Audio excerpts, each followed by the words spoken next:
Olá, boa tarde. Está no ar o programa Mais Angola. Hoje, apresentado por mim, Dagmar Viegas.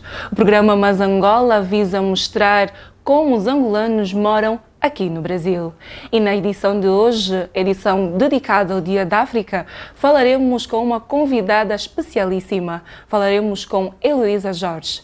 E durante o programa mostraremos ainda os angolanos em ação. E mostraremos também as várias atividades desenvolvidas para comemorar o Dia da África. E vamos agora para um curtíssimo intervalo e voltamos já.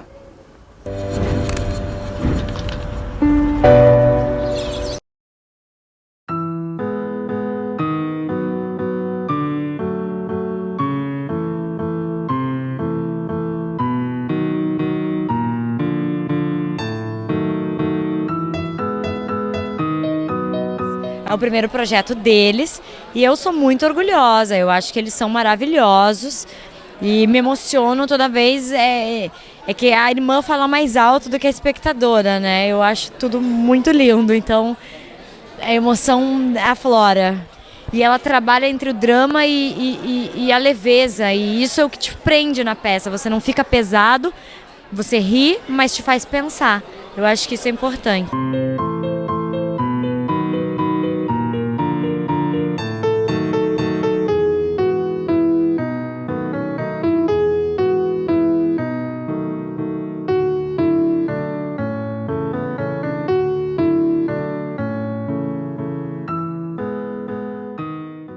Gente, quem estiver em casa, bitolado, saia de casa, venha assistir teatro.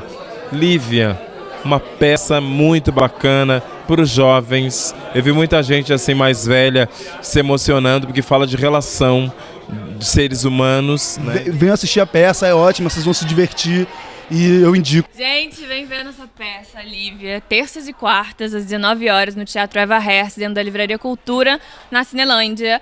Nosso trabalho foi feito com muito amor, então a gente quer que todo mundo venha assistir.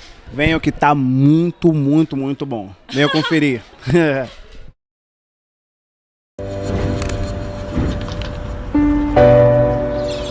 Estamos de volta do nosso curtíssimo intervalo.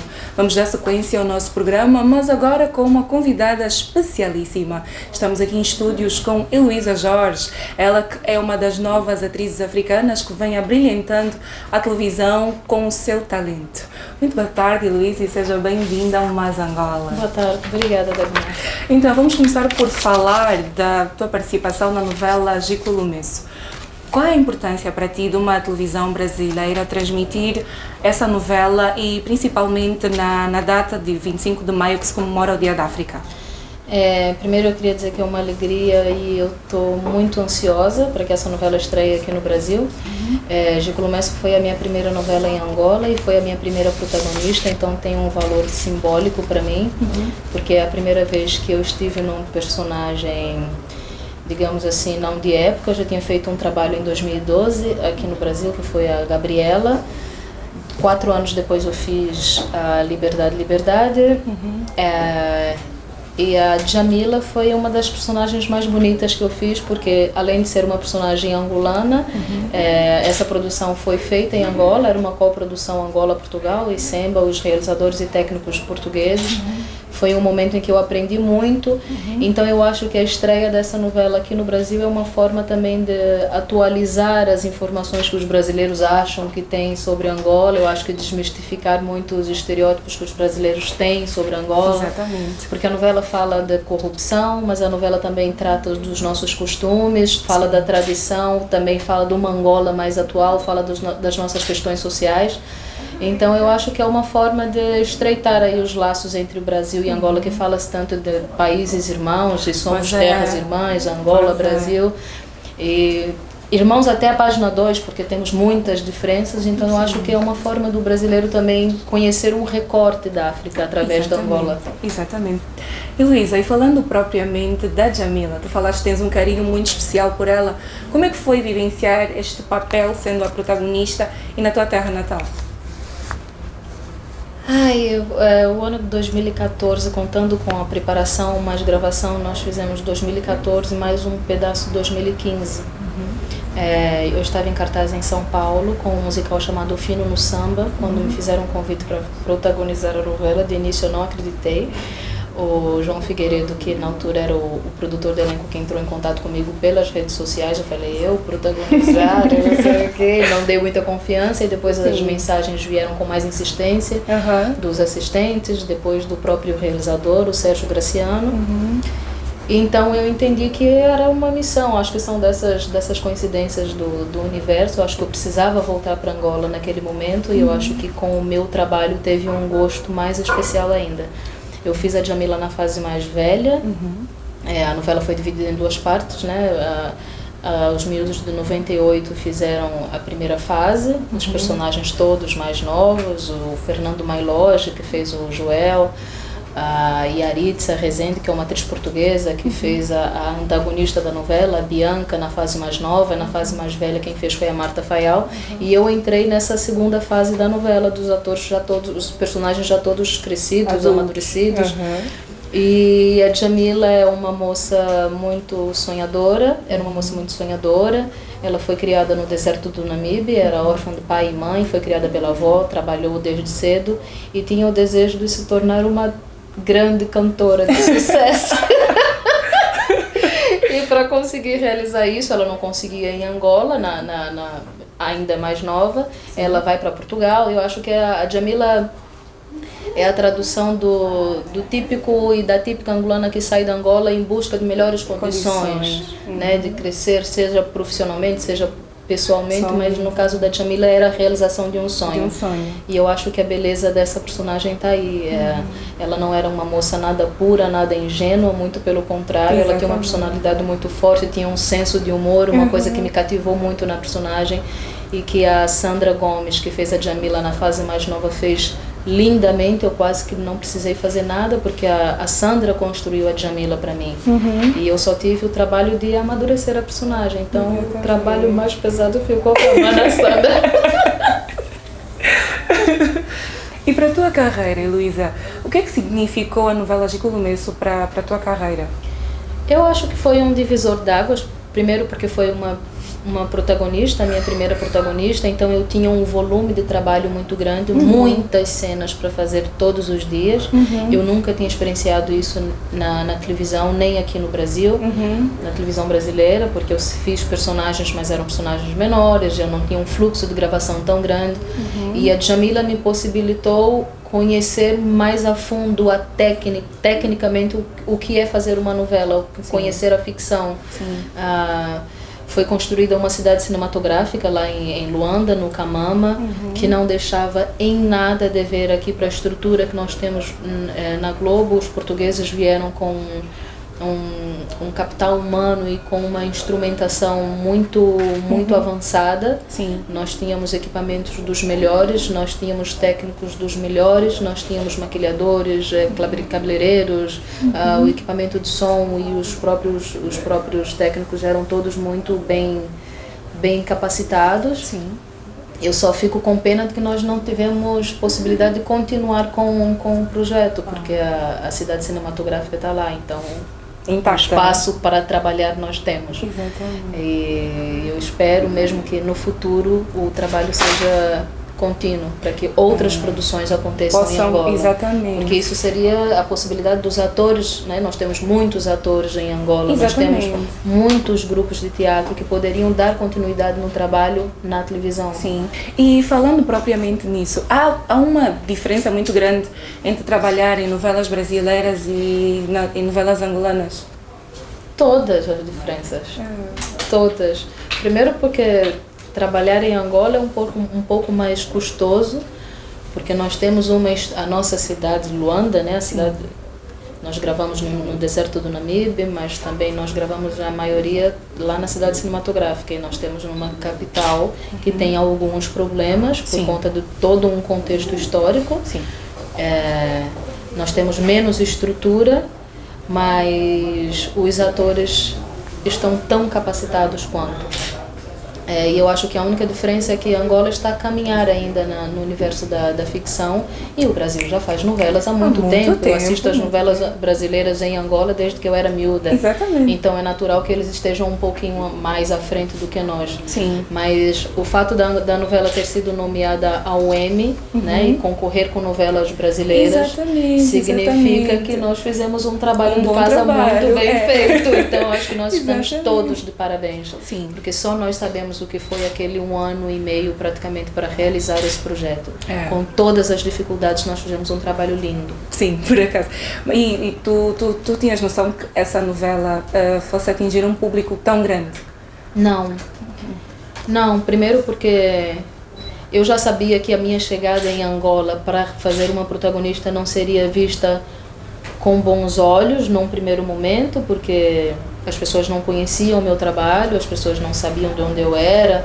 Então eu falava, aquela latona veio do Brasil, aquela brasileira veio do Brasil, já quer protagonista, com tantas atrizes angolanas aqui, lá, né, residentes e boas atrizes que nós temos aqui, então foram chamar uma estrangeira, então até eu explicar a história de que eu também sou angolana, mas que eu estou radicada no Brasil já há alguns anos, levou aí algum tempo.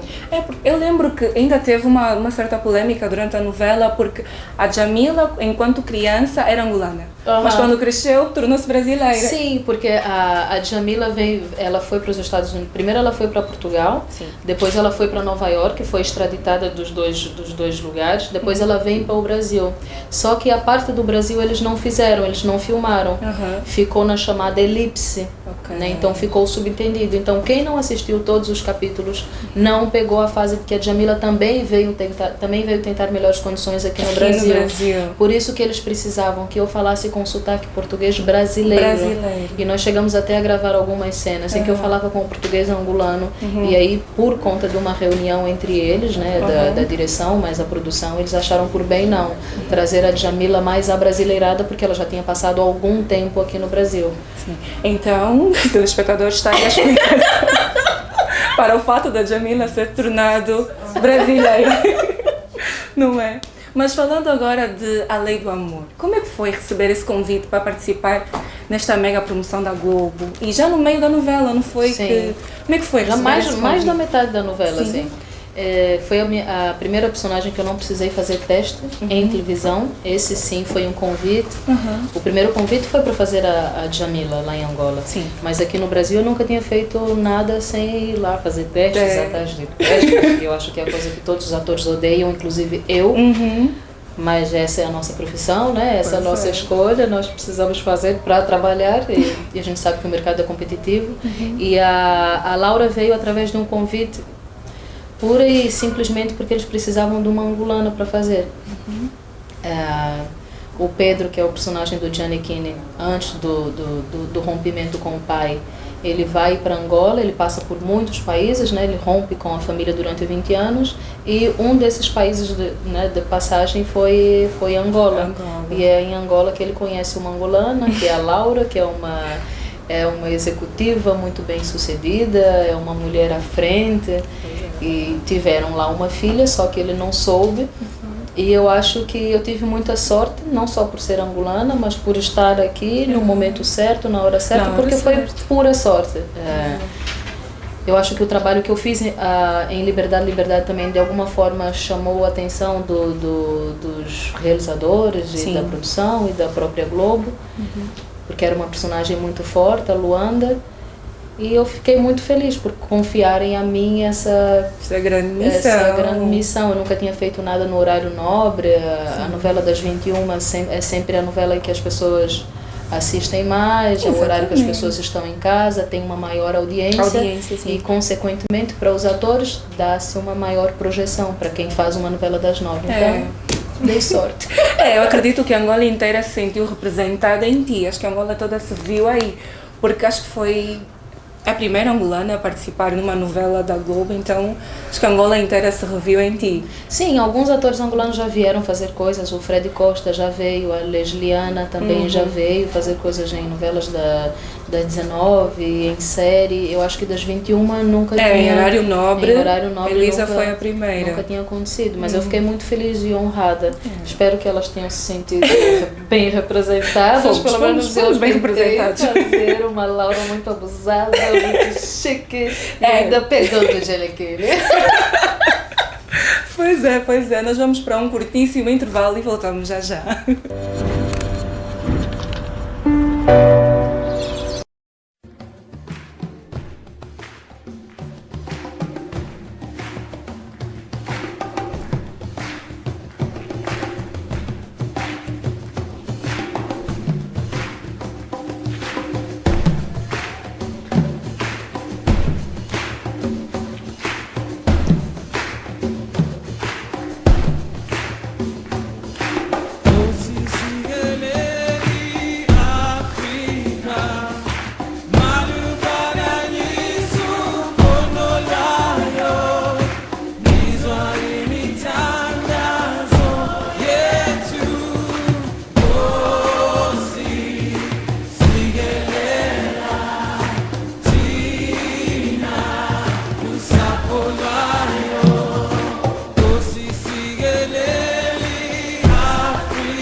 volta ao nosso programa Mais Angola com a nossa convidada especialíssima, Heloísa Jorge. Então, Heloísa, vamos retomar a conversa? Vamos. Então, agora eu quero saber algo um bocadinho mais pessoal. Como é que foi, como é que entrou o Brasil na tua vida? Eu vim para o Brasil nos anos 90. Meu pai é brasileiro, de Minas Gerais. E eu vim por conta da guerra com o meu irmão mais novo, meu irmão por parte de pai e mãe. Na altura, minha mãe e os meus irmãos ficaram em Angola. E eu vim para o Brasil, para a cidade do meu pai. Meu pai é mineiro de Montes Claros, uma cidade que fica ao norte de Minas. Era uma cidade do interior, na altura tinha uns 300 ou menos mil habitantes. E o Brasil entrou de uma maneira muito sem eu querer, porque na altura eu não queria sair de Angola, eu não vim porque quis, eu vim por conta de uma situação que eu e a maioria dos angolanos passamos, que foi a nossa guerra civil. Eu não quis deixar a minha mãe, não quis deixar os meus irmãos, mas por uma questão de sobrevivência e de estar mais perto do meu pai. Eu já não via o meu pai há alguns anos e a minha mãe achou por bem mandar a mim e o meu irmão para viver com ele, para estudar bem, para ter melhores condições, e a minha mãe ficou com os meus irmãos menores lá em Angola. E aí eu estudei em Montes Claros, eu passei dos 12 até os 18 anos em Montes Claros. Optei por fazer artes cênicas, o que foi um choque para toda a família. Porque eu tive a oportunidade de estudar aqui no Brasil, estudei muito bem, estudei em escola pública, mas também estudei em escola privada. Por causa do meu pai, e quando eu disse que queria fazer artes cênicas, que eu queria ser atriz, as pessoas ficaram muito assustadas. Eu acho que elas pensavam, medicina, ela vai ser médica. Meu pai é médico, pediatra. E foi assim que ele conheceu a minha mãe lá em Angola. Ok. E quando eu vim para o Brasil, o meu pai pensava que eu seria médica, que eu seria advogada, que eu seria engenheira. E a minha mãe, mais do que ele, ficou mais assustada do que o meu pai, porque ela imaginava um outro futuro para a filha dela, talvez porque ela já previa que viver de arte é uma escolha muito difícil, é uma escolha muito arriscada, e o que nós queremos para os nossos filhos, eu imagino que a minha mãe queria, era uma segurança, inclusive financeira, para a filha dela. Eu sou a filha mais velha. E logo eu, a mais velha, disse, não vou ser atriz, não vou para a Bahia, não vou embora. E foi o que eu fiz. Eu fui em busca do que eu acreditava, do que eu queria, de um sonho, de realizar esse sonho. O teatro veio meio que sem querer também na escola, muito por conta uma necessidade de adaptação. Eu sempre fui muito tímida, tinha uma dificuldade de falar muito grande, porque as pessoas abusavam do sotaque, os colegas abusavam do sotaque.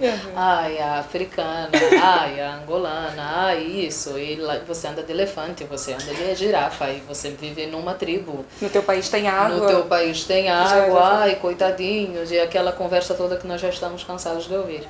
E eu acho que foi uma maneira de driblar todos esses estereótipos. E, então eu comecei sempre que os professores pediam para apresentar trabalhos na escola, eu inventava um personagem. E desse personagem vinham cenas, e eu ensaiava os meus colegas, e eu era diretora dos meus colegas, e sempre tinha música. Nunca era uma apresentação formal, um seminário formal. Hoje nós vamos falar de XXX. Não. Eu sempre inventava uma forma de colocar arte nas minhas apresentações. E o gosto pelo teatro começou daí. Eu comecei a fazer parte de grupos de teatro lá em Montes Claros mesmo, viajava pelo interior. E depois eu decidi que eu queria isso como profissão. E aí fui para Salvador e fiz a Universidade Federal da Bahia, fiz artes cênicas, o curso de interpretação, que dura 4 anos, e comecei a trabalhar como atriz em 2003. E para uma atriz negra, quais são os grandes desafios? Porque suponho que não seja uma coisa fácil, principalmente aqui no Brasil. Tiveram muitos desafios, muitas barreiras. Os desafios são diários. O que mudou de lá para cá é muito a forma como eu me coloco diante desses desafios. Acho que estou com 32 anos, vou fazer 33. Então... Idade de Cristo. Pois, simbólico. Mas a forma como eu me coloco mudou muito. Nós sabemos, principalmente falando em televisão, em cinema, em publicidade, que os atores e as atrizes negras aqui no Brasil estão sempre sendo colocados para fazer determinados personagens que nós sabemos quais são. Muito por conta de que aquelas pessoas que escrevem as novelas, que escrevem os roteiros, que escrevem uma coisa de publicidade, não nos veem ocupando um lugar que nós né, precisamos ocupar. Né? O Brasil é um país extremamente racista e nós sabemos disso. Infelizmente, mas felizmente nós começamos a falar sobre isso de uma maneira mais aberta e mais contundente. Exatamente. Porque durante muito tempo nós acreditamos que nós vivíamos numa democracia racial e que nós somos todos miscigenados e que aqui no Brasil, na terra do oba-oba, as coisas acontecem porque somos todos irmãos. Mas quem é negro sabe que aqui no Brasil, as coisas são cotidianamente, você tem que provar que você é negro, mas você é capaz disso, você é capaz daquilo.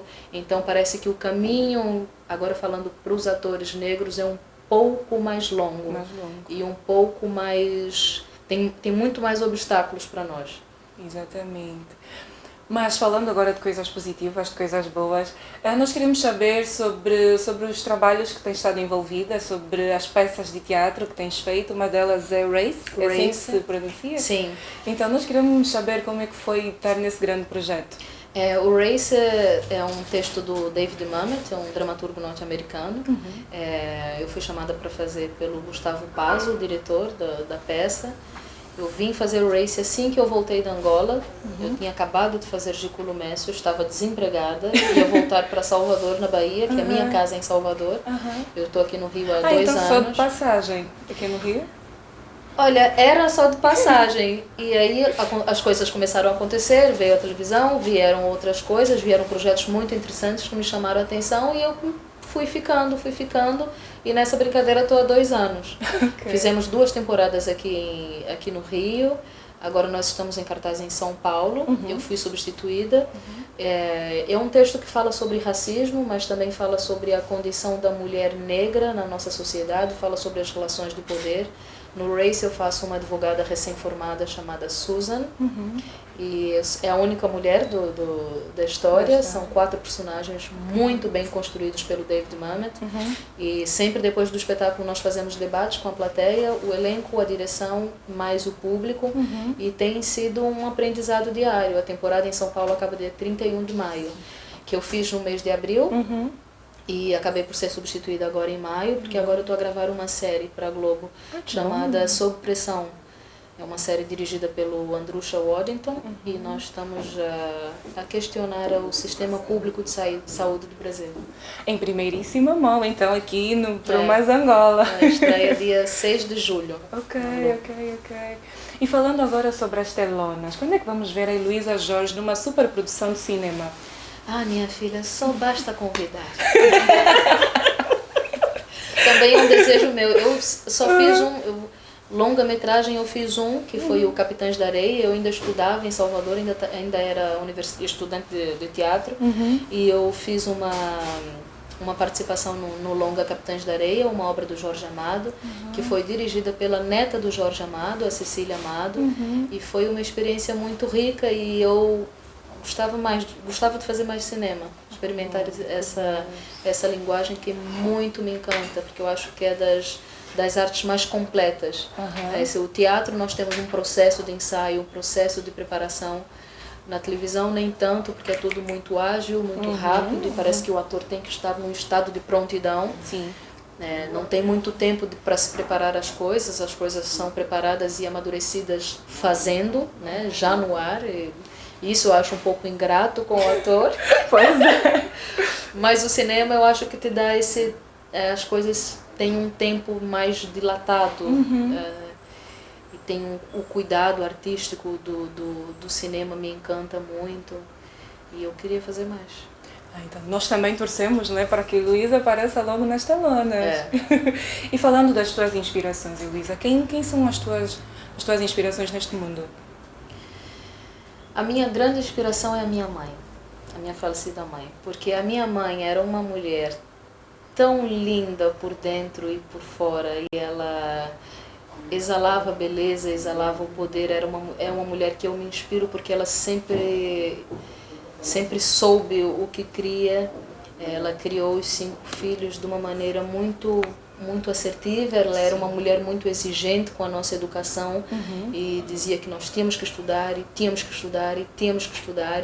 E a minha mãe só estudou até a 4ª classe, porque ela foi trabalhar para Luanda, para uma família de portugueses, né? Ela vivia no Cafunfo e a educação para ela era o mais importante. Então, ela sempre gostou de nos ver bem vestidos, ela sempre gostou de nos ver a falar muito bem.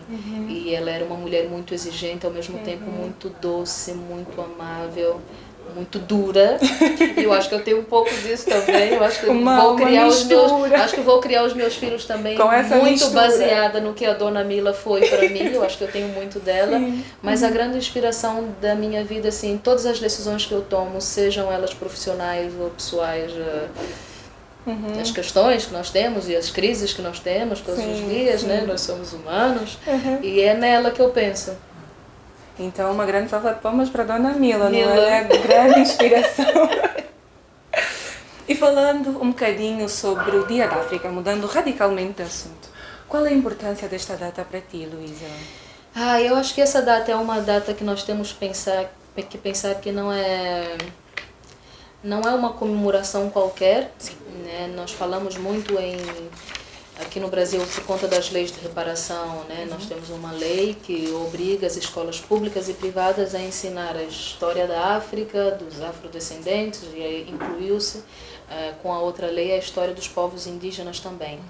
É pensar que a África é o nosso berço, né? A nossa formação enquanto ser humano, né, vem dali, mas pensar também que apesar disso as pessoas não dão o devido valor àquele continente, porque apesar né, eu vim para o Brasil com 12 anos e ouvia muitas coisas que me assustavam e hoje aos 32 eu continuo ouvindo essas mesmas coisas. A mídia continua divulgando uma África pobre, uma África de miséria, uma África de doença. Negativando completamente a imagem e parece que nós só temos isso.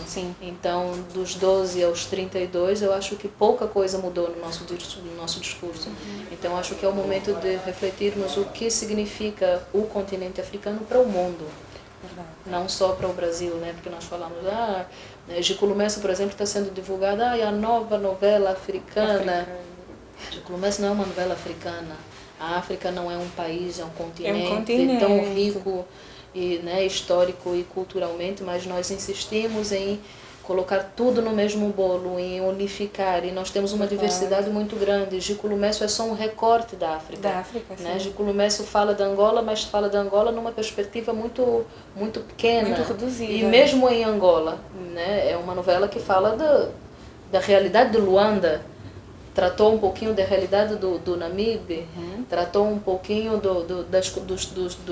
das questões sociais que nós temos em Luanda, e mesmo em Angola nós temos uma Angola muito rica e muito diversa, então acho que nós temos que tomar cuidado com algumas reproduções de conceitos que nós temos e tomara que a coisa mude, mas eu acho que para mim é um dia de comemorar, claro, mas mais para refletir. Reflexão. E a novela estreia nessa data simbólica e não poderia ser num outro momento. Sim. E falando do futuro, quais são os teus planos daqui para frente, Luísa? O que é que tu tens em mente? Profissionalmente ou pessoalmente? Profissionalmente e pessoalmente também, não é? Eu pretendo continuar trabalhando, pretendo ter a oportunidade de fazer sempre bons projetos que façam a diferença, né? Porque a nossa profissão é uma profissão muito ingrata também, né? Eu estou num meio muito instável. Hoje você faz a protagonista de uma novela e amanhã você vai fazer uma participação. Pois é. Né?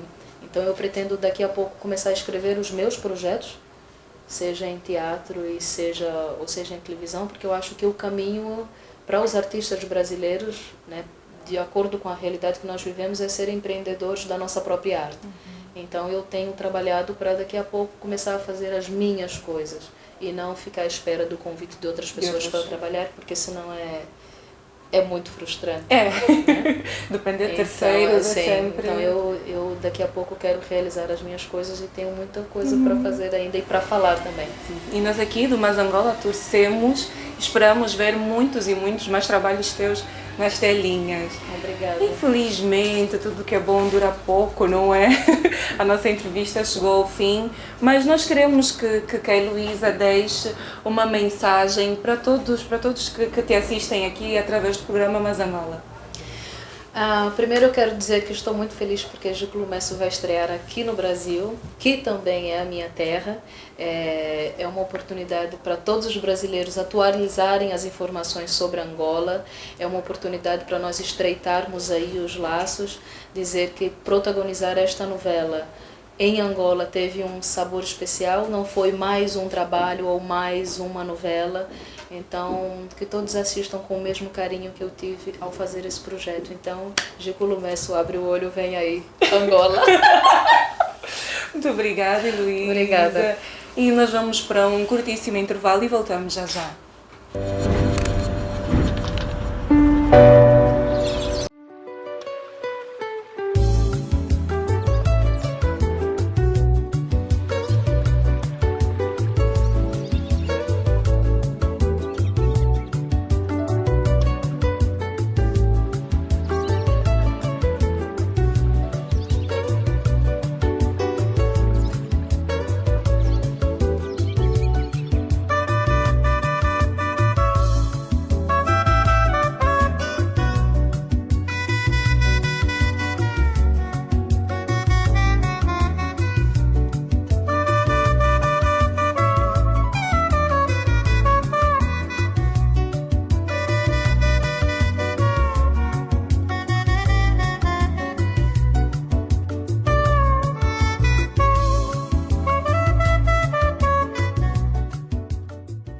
Rádio Kwanza Rio. Um pedaço de Angola onde você estiver. Rádio Kwanza Rio. A melhor da web.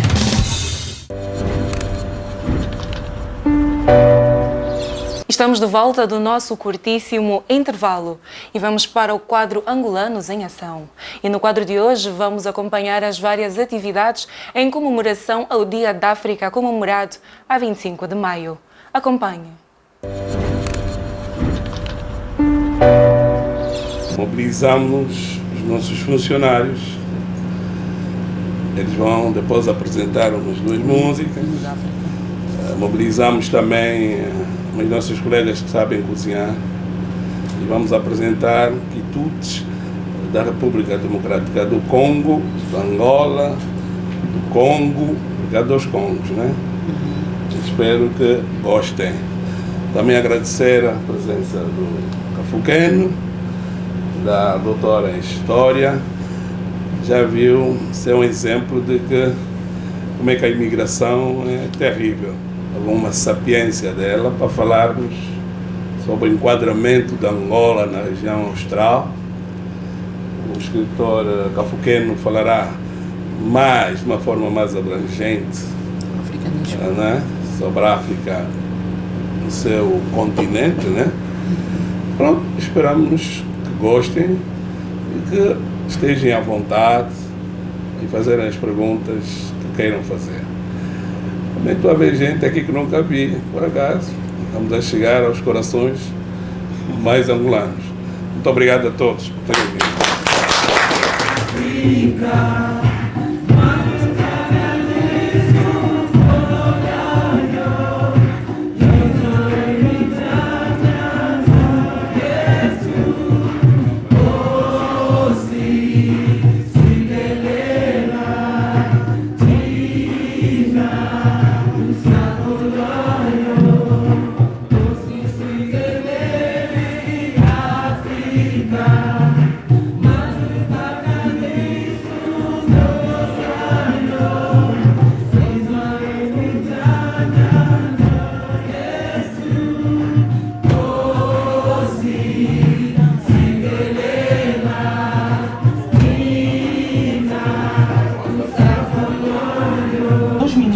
Ao senhor da NERJ, simplesmente faço essa saudação na pessoa do cônsul-geral, Dr. Seida, que de forma constante acolhe a comunidade angolana aqui no estado do Rio de Janeiro, sabemos agora aqui no Espírito Santo, em Minas Gerais também, e tem acolhido a nós, brasileiros, sempre que nos dispomos a participar dessas atividades.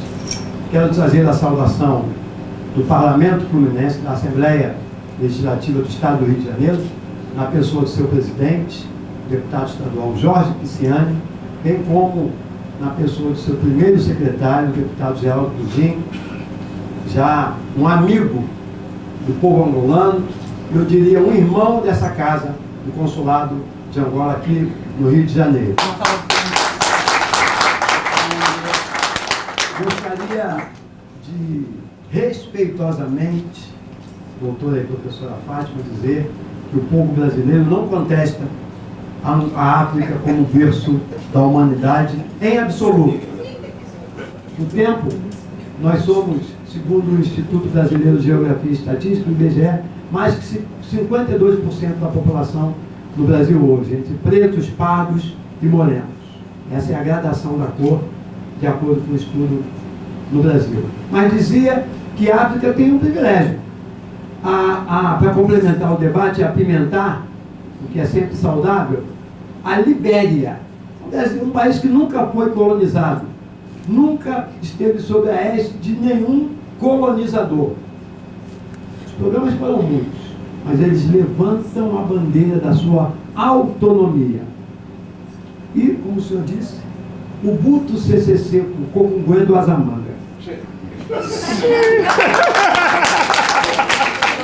Esse homem, ao retomar o poder africano do então Congo belga, e naquele momento Zaire, mudou o nome, e aí as tendências da luta interna sobre o que somos, o que representamos em África, hoje, contemporaneamente ainda, trocando o seu nome pessoal, o nome do seu país, o nome das suas regiões para o nome africano, trazendo a legitimidade cultural. Isso aqui ecoou muito forte, durante muitos anos, nos anos 70. Não sou tão velho assim não, isso aqui é fruto. Aqui é escrito. E por que não dizer, e sem nenhum vínculo do posicionamento nesse momento aqui nessa casa, de Agostinho Neto, que trouxe, claro, com a katana, essa que nos libertou, mesmo trazendo a morte, mas trouxe também com sua caneta e seus versos a possibilidade de fazer com que a cultura nos nossos corações tivesse uma palavra liberdade.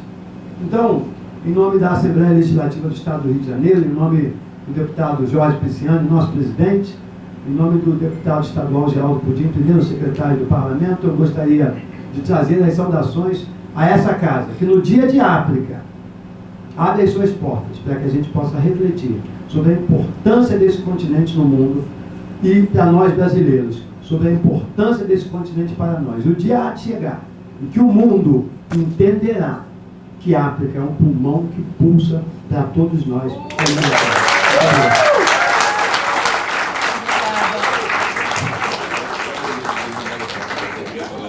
Uma aula magnífica que faz o mundo girar.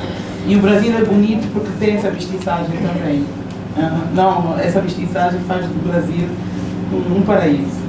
Aos brasileiros todo o respeito, as nossas diferenças de opinião, de acordo com os nossos estudos, nos levam sempre a procurar a verdade, a procurar o ponto final.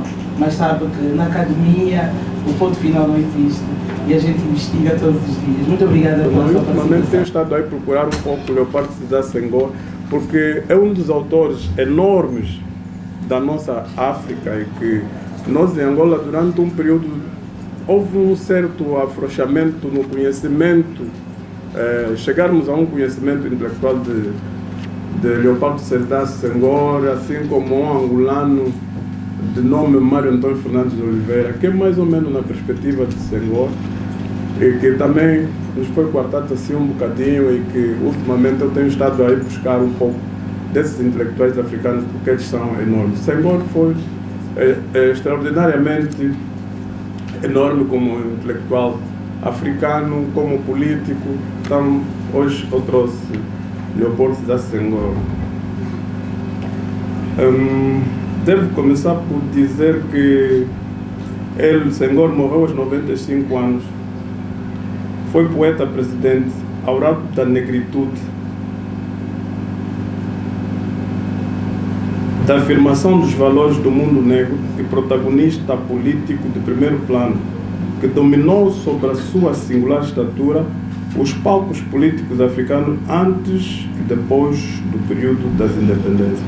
Devo dizer que Senghor, o inventor da negritude, procurava pela palavra o resgate da dignidade negra e a afirmação da sua especificidade, para introduzir de pleno direito no sonho de uma humanidade mestiçada através de um encontro com o universal. Estou aqui para poder esmiuçar assim, de uma forma assim, resumida, né? Fazer esse enquadramento da Angola na região austral.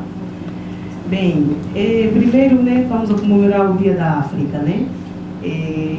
Falando assim, do nascimento geológico da nossa África, ela surgiu mais ou menos há 130 milhões de anos.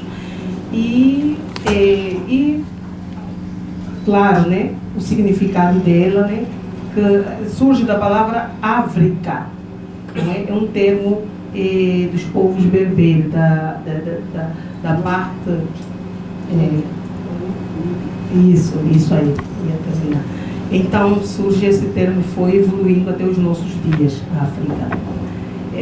E tocando na parte já do enquadramento da Angola nesta região, não é? Me ofereço dizer que depois da independência, o nosso país praticamente só foi seguindo o que já havia feito no período da busca da independência, das independências, não é? Das independências. Então, esse enquadramento no grupo ou na zona austral foi, primeiramente, a política, né, de ajudar os outros países que estavam também nessa mesma, ansiavam a independência, todo mundo ansia a independência.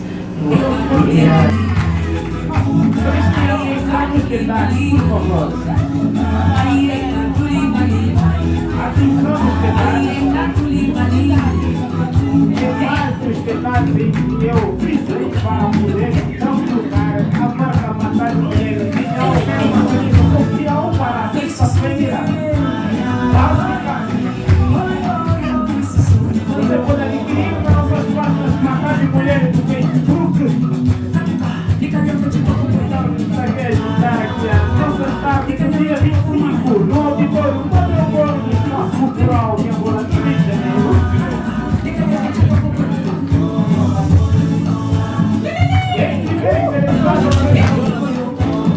Vamos ser rápido, por favor. Tem os detalhes, sim senhora. Você pode, sim senhora, trabalhar isso no texto. Os detalhes, bem mais favorável. O preço está na nossa página no Facebook. Mandar por dentro.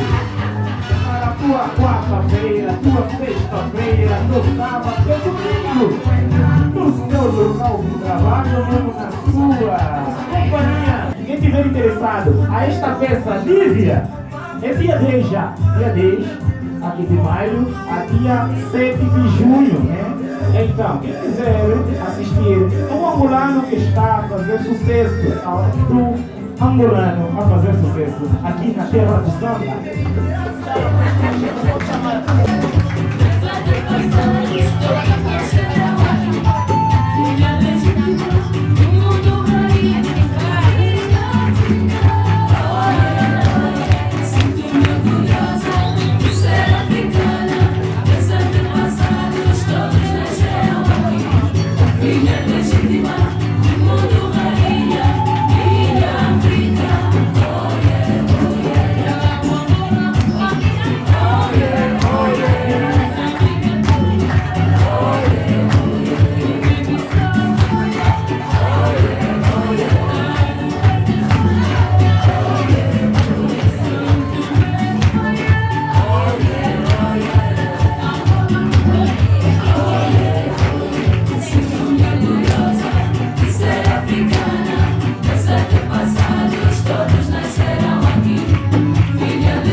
de acompanharmos as comemorações alusivas ao Dia da África, vamos ficar agora com as imagens de Kwanza Norte. Esta que é a província homenageada de hoje. Acompanhe.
E depois de acompanharmos as belíssimas imagens de Kwanza Norte, vamos nos despedir, mas sem deixar de agradecer a você que esteve do outro lado a acompanhar o nosso programa. E lembre-se, não deixe de nos assistir no YouTube. Até a próxima!